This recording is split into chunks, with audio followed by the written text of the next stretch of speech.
Welcome to the Great Detectives of Old Time Radio. From Boise, Idaho, this is your host, Adam Graham.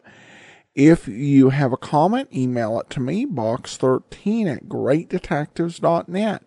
Follow us on Twitter at Radio Detectives, and become one of our friends on Facebook, facebook.com/Radio Detectives. Well, before we do get started, I do want to let you know this program is brought to you by the financial support of our listeners. And I particularly want to thank Michael and Matthew so much for their support. You can support the show, support.greatdetectives.net. And there's also a mailing address. Also, be sure and check out greatdetectives.net. This weekend, my review of The Mel Blanc Show, forgotten old-time radio comedy. And you can receive all of my reviews that I write at greatdetectives.net automatically sent to your Kindle. And you can try that service out free for 2 weeks. Just go to the Kindle store, search for Great Detectives of Old Time Radio. Well, now it's time for today's episode of Dragnet. The original air date, May the 11th of 1950, and the title, The Big Knife.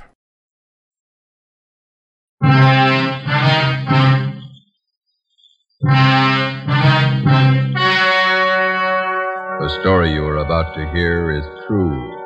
Only the names have been changed to protect the innocent. Dragnet.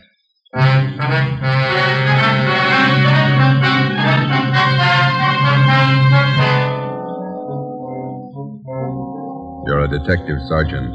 You're assigned to Juvenile Bureau. A potential killer roams the halls of one of the high schools in your city. Girl students have been brutally slashed by the criminal. Your job, stop him.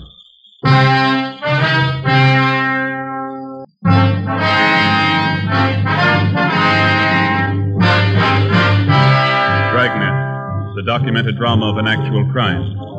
For the next 30 minutes, in cooperation with the Los Angeles Police Department, you will travel step by step on the side of the law through an actual case from official police files. From beginning to end, from crime to punishment, Dragnet is the story of your police force in action. It was Thursday, November 4th. It was windy in Los Angeles. We were working the day watch out of Georgia Street Juvenile Bureau. My partner's Ben Romero. The boss is Captain Bowling, Commander Juvenile Division. My name's Friday. It was 2:45 p.m. when we got to Charter High School. Main entrance. Which way, Joe? I don't know. We can ask this boy. Hey, son. Yeah? Where's the principal's office? Straight down the hall. Last door on the left. Thank you. What's all the noise about? Football rally. We're playing Piedmont today. Probably lose. Can't beat confidence like that. Kids are sure funny nowadays. Yeah. Check that sign. Mm-hmm. Junior prom. $1.25 per couple. Makes you feel old, doesn't it? I never did go to those high school dances. How come? Couldn't dance. Wife says I still can.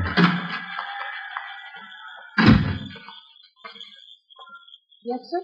Like to see Mr. Chase? Could I have your names, please? Romero and Friday. Oh, yes, he's expecting you. You can go right in. That's all right. Thank you, miss.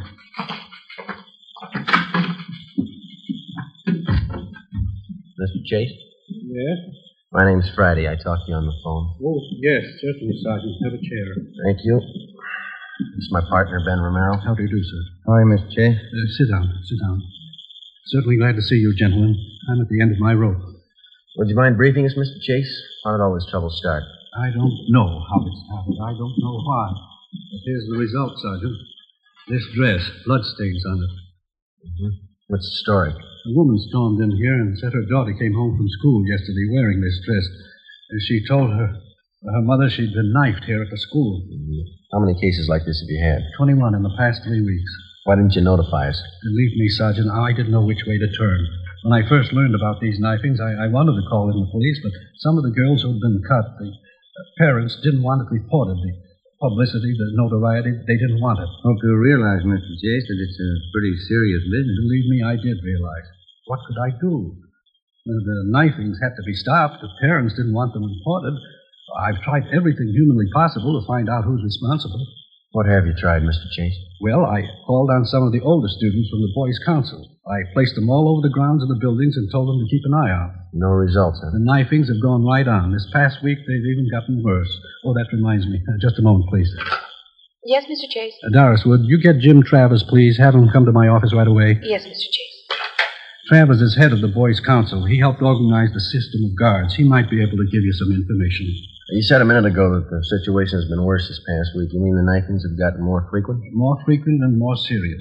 One girl was cut very badly this morning. She had to be sent home. Are most of these girls cut in pretty much the same manner? The school nurse treated some of them. She says it looked to her as though the girls had been slashed with a very sharp knife, probably a razor.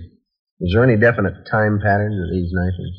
All of them happened between periods, when the students changed classes. The corridors are pretty well crowded, and that's why it's so difficult to pin it down to any one person. I see. How about the victims themselves, Mr. Chase? Is there any set pattern there? That's what has me frightened. How do you mean? Most of the victims are rather pretty girls. Whoever's doing this seems to have a preference for them. It's frightening when you think of what kind of mind the person must have. It's a little more than frightening, Mr. Chase. Huh? A person with a knife must be a mental case, probably a dangerous one. I don't think he's going to be satisfied with just knifing the girls. Killing? Possible if we let it go much longer. You wanted to see me, Mr. Chase? Come in, Jim. I would have come sooner. I was tied up with a rally committee. Jim, this is Sergeant Friday and Sergeant Romero, police officers. Right, Jim. They're here to investigate the knifings. I thought maybe you'd be able to help out with some information.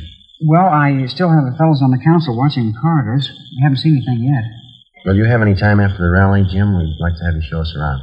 Okay, Sergeant. Is the school nurse still in her office? I'd like to talk to her, too. I think so. Jim, when does Miss Wesley go home? 3:30 on Thursday, Mr. Chase. I'll tell her to stay on a few minutes. That's fine. We'll meet you outside the office here. Okay, I'll see you later then. Right. Is school out for the day? Yes, it is. Guess we'll have to wait till morning to interview the victims. The first class is at 8 o'clock. I'll have the girls assemble in the classroom next to my office. All right, Mr. Chase. Thank you. I'll be right back, Doris. See you gentlemen out. Looks like the rally's just breaking up, huh? 3 o'clock now. The game's at 3:30. The kids certainly jam up the corridor. Come on. Let us through here. Let us through, please. All right. The rest of you go about your business. Go on now. What's the matter, young lady? What's the trouble? Patty Larson, she's fainted. What's the matter with her? Look at her dress. It's covered with blood. An ambulance was called, and the injured girl was taken to Georgia Street Receiving Hospital, where she was treated for a cut on her right forearm and a deep slash across her hips. She was not in serious condition. It was the doctor's opinion that the wounds had been inflicted either by a very sharp knife or more probably a razor. A detail of plainclothesmen were dispatched to Charter High School to keep the grounds and quarters under strict surveillance until further notice. At 7:30 the next morning, policewoman Lorraine Jensen, Ben and I met at the high school with Principal Chase and Jim Travers, the head of the Boys' Council. By 9 a.m., all of the 21 knifing victims were assembled in one of the empty classrooms. Policewoman Jensen outlined our plan of questioning. May I have your attention, please? This isn't going to take very long, girls, but I will have to ask you to cooperate with us. Try to remember every detail of the time and the place that the knifings occurred. Do you all have a report form to write on? Yeah, they're all set. We'd like to have you write 3 things. First, exactly where you were when you were injured. After that, write the date and the time. Make that just as close as you can remember. At the bottom of the page, write the name of the person you suspect might have cut you. Your answer will be kept confidential. Please don't compare notes with the girl next to you. We want your version, not your neighbor's. Sergeant. Yeah, Travis? 5-minute warning bell. Yeah, okay. All right. Yeah, Joe. There's a recess coming up. We want to check the quarters. Can you make out alone for a little while? Sure, you two go ahead. You can check the slips when you get back. Right. Let's go then. Yeah.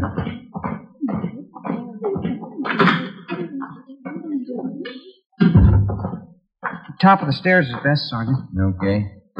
If you stand back a little from the railing, no one down below can tell if they're being watched either. Okay. I'm pretty much interested in police work. You know, the lie detector and stuff. Mm-hmm. Can we keep on going here? One more fight. All right. I wrote a paper once on the lie detector for our physiology class. The teacher liked it. That's so. Yeah. I've been reading how they take fingerprints, cloth imprints, and all that. Pretty interesting. Here we are. We can keep an eye on the whole corridor from here. Okay. What detail do you officers work out of? Georgia Street Juvenile. You know Lee Jones or Ray Pinker? Oh, yeah. I've read a lot about the crime lab. Why don't you come downtown some afternoon? We'll show you around. That'd be swell. Okay. Must be interesting, meeting all kinds of people, watching how they behave, you know. Yeah, it's interesting.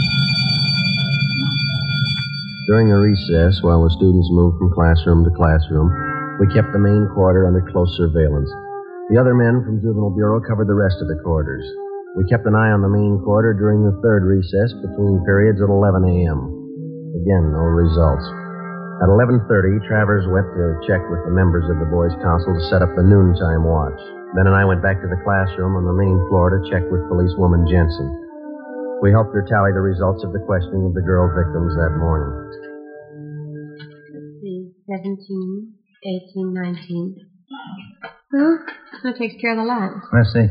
There it is. Now what's it mean? Well, 12 say they were knifed on the main corridor, 3 knifed outside the building, 4 on the stairway, 2 in a classroom. The times they list. Doesn't look like there's any pattern there. How about the suspects that they wrote down? That's even got me beat. We've got more of them than we have victims. Here.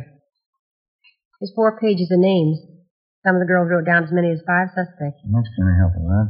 How many altogether? Let's see. 34. Oh, hi, Mr. J. Did you find out anything? Well, it didn't turn out too well. Nothing definite. Terrible morning. Parents calling up, newspapers. I don't know. Certainly out of my hands. Are there any assemblies scheduled for this afternoon? Yes, after the 5th period. Why? I think maybe you better cancel it. Seems like every time the kids are crowded together, we just ask for trouble. All right, I'll have it canceled. Fine. Something else, Mr. Chase. Yeah. The girls that we had in this room this morning, the victims, we'd like to have every one of them brought back here after the next class, can we? All right, Sergeant. I'll have excuse slips sent to each one. Thank you, sir. Gives you the chills. Those kids getting cut up in broad daylight. Whoever it is, the guy's got a stomach for it. How do you know it's a guy? It's as good a guess as any. How about the school employees, the janitors, the rest of them? Checked them all out this morning. When we get the girls back here, we'll go through the same routine. One thing we missed the last time we talked to them. Yeah? We asked them to pick suspects. We might have more luck if we have a bigger choice. Well, how do you mean? Well, instead of asking them to pick out somebody, we'll tell them to list the names of every person who was around them or near them when they were cut. It might work if we can spot a couple of repeats on the list. Sergeant, they want you downstairs. Hurry. Come on, Ben. What's the matter? It's terrible, terrible. I found her. You found who? Betty Price. Where? Downstairs, unconscious. I'm afraid. What do you mean you're afraid? I'm not sure she's alive. We located the unconscious girl in the corner of the basement near the rear entrance to the girls' locker room. She'd been cut severely about the face and arms. At Georgia Street Receiving Hospital, she was given an immediate blood transfusion. In addition to her wounds, she was also treated for shock. We questioned the victim. She stated that she did not see the person who attacked her. Later that afternoon, she was removed to her own home upon the advice of her family physician. 1:35 p.m. Ben and I got back to the high school and checked in with policewoman Lorraine Jensen. How'd the last station turn out, Lorraine? Yeah, a lot better. It was a good idea, Joe. Yeah? How'd we come out? Pretty good. Yeah, the list they made out. 21 of them. Uh-huh. Each girl listed an average of 8 persons around her at the time she was knifed. Yeah? There's one name that occurs on 19 of these 21 lists. Here, Joe. Jim Travers.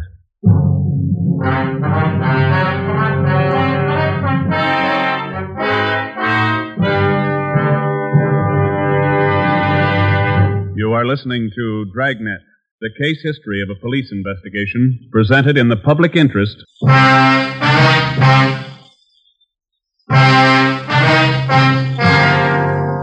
Friday, November 5th, 1:45 p.m. Ben and I started checking on Jim Travers. In the registrar's files, he was listed as James Kirkland Travers, 17 years old. He was a well-known, popular student. He was a fine athlete. He was from a well-to-do family.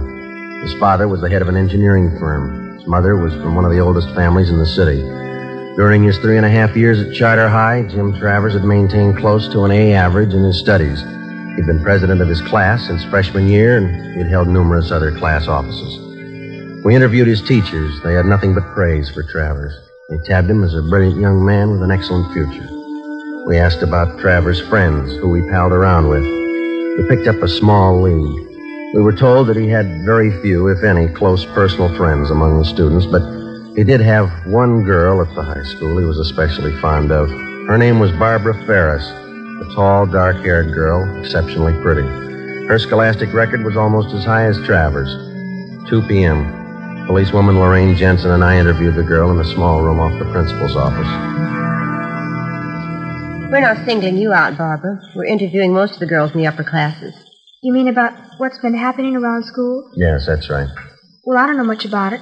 I was talking to Jim Travers last night. He's a friend of mine. He told me while you were here. How long have you known Jim Travers, Barbara? Oh, since freshman year, I guess. Mm-hmm. You go steady with him? Well, we don't like to call it that, but I guess so. We go to the dances together. Sometimes we go to the show on weekends. Do you go out with him very often? No, not very often. Jim's usually pretty busy. He studies a lot. Does he go out with other girls, do you know? Well, no, I don't. Once he went out with Betty Fisher. He said he didn't like her much. Betty's kind of a party girl. Jim likes to talk about things. You know, physiology, books, stuff like that. Do you get along with him pretty well? We get along fine. Sometimes he's moody, but I guess I am too. Could you tell us a little more about Jim? What's he like? Well, what do you want to know that for? Is there anything wrong? No, it's just routine questioning, Barbara. We have to check on everybody. Oh, I see. Well, Jim's certainly all right. He's like the rest of the fellows at school, I guess. Only he's smarter than most of them. Well, is there anything maybe that's odd about him that you noticed? Anything very different? No, not that I've noticed. He's always been pretty bashful, up until this last year anyway. He's still that way sometimes when we go out on dates. How do you mean? How is he bashful? You know, about girls and things. He's always nice, though. He's not always thinking about necking and stuff like most of them. You mean he's not the romantic type? Well, he can be romantic when he wants to. Once we parked outside my house after a dance.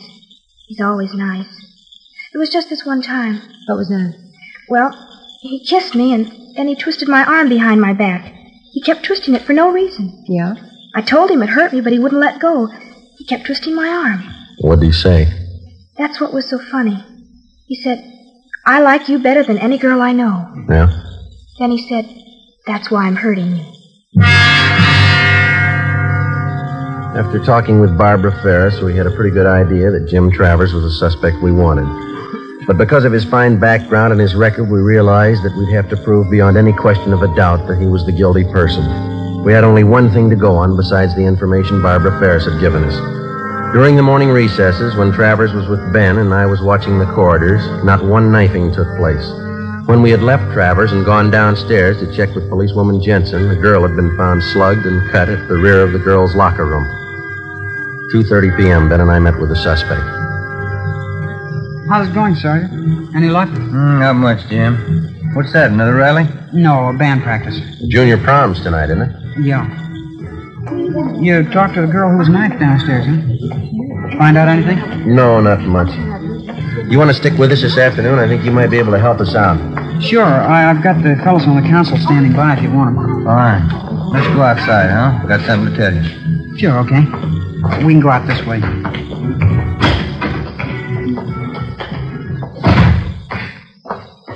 I certainly appreciate your letting me tag along. Hope I can help you. I think you can, Jim. So when we talked to those girls this morning, we drew up a new list of possible suspects. Yeah? Funny thing, one of the names on the list was yours. Well, I've got nothing to hide. Well, we'll make a systematic check of each name on the list and start with yours. Well, will we have to go on the lie detector? I'd like to try that. I never saw one. Only pictures of it. No, you won't have to go through that. It'll just be a couple of questions, and then we're going to check your locker. Okay, I'd be glad to show you. Does this take us to the locker room? Yeah, we can cut through here. Say, when we were questioning those girls this morning, some of them said that they saw you in different parts of the building when the knifings took place. What do you mean? Well, your location didn't exactly jibe with your classroom schedule. In other words, your class was on the 3rd floor, but you were seen down in the main corridor. Now, how do you account for that? Well, you see, I usually take walks between periods. Sitting in classrooms makes me nervous sometimes, you know. Mm-hmm. Here, I'll get the door. Any other questions I can answer, Sergeant? No, that's all. How'd you happen to get interested in police work, Jim? You said your father was an engineer, didn't you? Yeah, that's right. I don't know how I got into it. I just took to it, I guess. I always like to watch people's reactions and their behavior. Fascinating. The locker room's down this way. Okay. What are you planning on doing when you graduate? College? Yeah, I guess so. Dad wants to send me to MIT. It's a good school. Yeah. Say, if you ever have the time, I'd sure like to see some of the ballistics equipment down at the police crime lab. I've read up on ballistics quite a bit, too. Oh, is that so? Yeah. The polygraph lie detector. That's my favorite, though. Wonderful machine. Mm-hmm. Imagine charting positive and negative reactions like that. It's marvelous. Yeah, it is. Say, have either one of you ever read Dawson's treatise? I think it's called The Psychology of the Criminal Mind. You ever read it? I think we had that in training, didn't we, Ben? Something like that, yeah. How about criminal behavior and its basis? Maxwell's book. Did you ever read that one? No, I don't think I did. It's a great book. I got quite a few textbooks on crime. There's one on sex crimes I just got. It's very good. Mm-hmm. This the locker room? Yeah, I almost went past it. My lock is down this way. How do you shave, Jim? You use an electric razor or a safety razor? Me? Electric razor. They're the best. Yeah, they're a lot easier to use. Here it is. I'll open it for you. Yeah. Ben, you got those envelopes? Oh, yeah. Yeah, they are. Okay, would you step aside there, Jim? Yeah, sure. We'll get some dust scrapings from the shelf here. All right, there you are, Ben. You want to mark it? Yeah. Jim Travers, dust scraping on locker. All right. Let's see here. Here's some more scrapings from the bottom of the locker this time, huh? Okay, I'll seal these envelopes. Oh, here's a nail file. Okay, Jim. Now, will you hold out your right hand? Oh, yeah, okay. Hold an envelope under his hand, will you, Ben? Catch the nail scrapings. Yep. Here we are. Say, what's all this for, Sergeant? Oh, it's just routine with everybody, Jim. Just gonna take some sample specimens to run through the spectrograph. Spectrograph? Mm-hmm. Now, let me scrape that middle fingernail a little. Oh, okay. That's it. Now the index finger. What about the spectrograph? We use it all the time. Well, it won't work in a case like this, will it? All right, that's all for the right hand, Ben. Don't forget to mark the envelope. Yep. Let's see. Jim Travers, scrapings on fingernails of right hand. There we go. All right, now the left hand, Jim. Yeah. No, we don't know if this is going to work or not. It's worth a try. We'll know this afternoon. This afternoon? Yeah. We'll have to run you through on the machine. Hold the envelope a little closer there. Yeah. Oh, how's it going to help you? It might tell us what you had for breakfast a week ago. It might tell us what kind of clothes you wore 3 days ago. What kind of objects you came in contact with. Oh. Well, what kind of principles does it operate on? Oh, I don't know. We can ask Lee Jones. Here, let me get the scrapings from your thumb. All right, there it is, and I'll seal it and mark it, Ben. Huh? You want to call the office and tell them we're on our way in? Yeah, I'll be in that room right next to the principal's office. Okay. You can close your locker, Jim. That's all. Yeah, all right. We'll check the things in your pockets when we get to the crime lab. Let's go. That spectrograph must be a marvelous machine. Well, it's worked for us a lot of times. We've got evidence on the suspect that either convicts him or clears him. You'll probably get a kick out of it. I'd like to see it. You say it tells you everything a person's come in contact with, huh? Yeah, that's right. Could it tell you how I shave? Well, how do you mean? I mean, with an electric razor or a safety razor. Oh, yeah, sure. That's one of the primary things. I don't know exactly how it works, but it does the job. We'll get Lee Jones to explain it to us. Out this door. We can cut across the courtyard. Oh, those are sure nice grounds. Will they keep me long downtown, Sergeant? What do you think, Jim? You know, the strange part about these knifings out here. What's that? Whoever's responsible probably doesn't even realize what he's doing. Yeah. Mentally, he's sick. He's very sick. Best thing for him would be a doctor. Mm-hmm. Just like any other sickness, it's not going to get better by itself. Yeah. The only trouble is he's just getting his appetite up with these knifings. Now, if he goes much longer... How about that spectrograph, Sergeant? Say, for instance, well, if I happen to hold a knife in my hand, or maybe a razor. Oh, yeah, that'd show on the machine. We go in here? Yeah.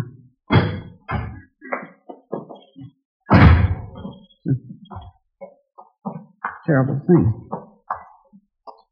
Whoever it is. Terrible thing. Yes, it is.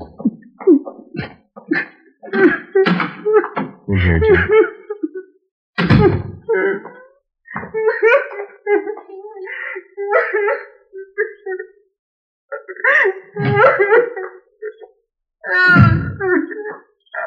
Joe, how's it going? I think he's ready to tell us. Hope so. Spectrograph won't. All right, son, you want to tell us about it now? I couldn't help myself. I had to do it. I had to. I couldn't sleep. I couldn't study unless I did it. I couldn't help myself. You're responsible for all the knifings, are you?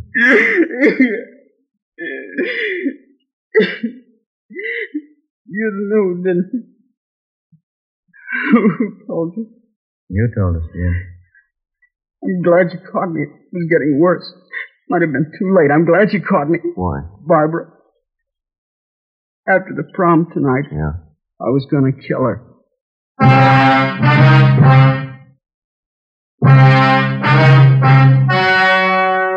The story you have just heard was true. Only the names were changed to protect the innocent. On December 15th, the hearing was held in Juvenile Court, Department 38, City and County of Los Angeles, State of California. In a moment, the results of that trial. It's amazing how many long cigarette smokers are changing to extra mild Fatima. Here is the actual report. From coast to coast, Extra Mild Fatima has more than doubled its smokers. Yes, more and more smokers every day are discovering that Fatima is the king-size cigarette that is extra mild.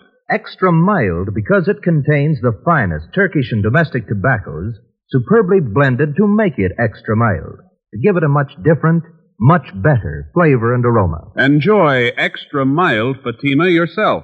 Best of all long cigarettes. It's wise to smoke extra mild Fatima. It's wise to smoke extra mild Fatima.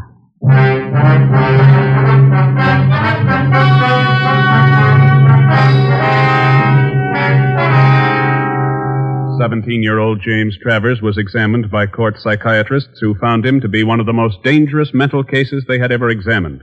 The boy's parents, who cooperated to the fullest with the police officers and with the court, made only one request, that the boy be committed to a private sanitarium.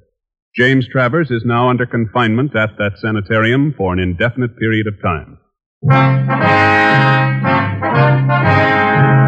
You have just heard Dragnet, a series of authentic cases from official files. Technical advice for Dragnet comes from the Office of Chief of Police W.A. Wharton, Los Angeles Police Department. Screen Directors Playhouse presents a Damon Runyon story tomorrow on NBC.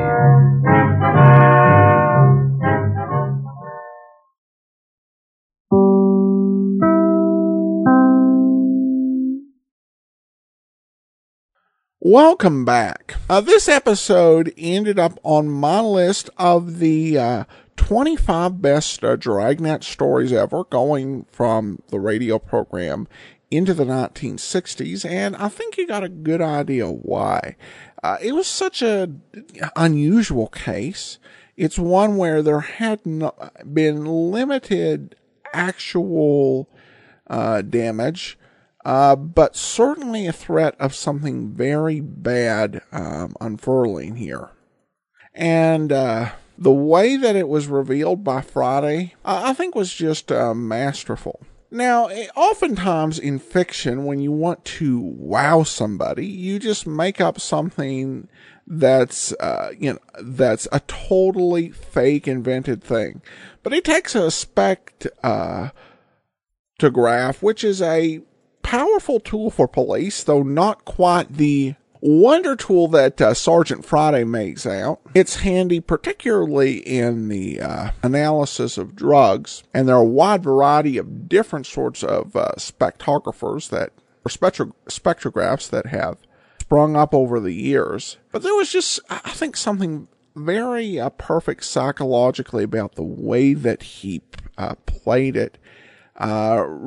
Really gave him the sense that he'd been trapped, and it was very crucial to do this because, as he said, he was going to kill that girl that night. So it was a sad but very well-told tale. Well, now we turn to listener comments and feedback. And we start with an email we have from Christine in Jamaica. She writes, "Hi, Adam. I've just gotten a chance to listen to the big trial. I loved it. I find I get really excited by the Dragnet episodes that are super procedural. You'd think I'd find these more boring, but I don't. These are actually my favorite. Not sure what that says about me. Maybe I'm the most boring person in the world.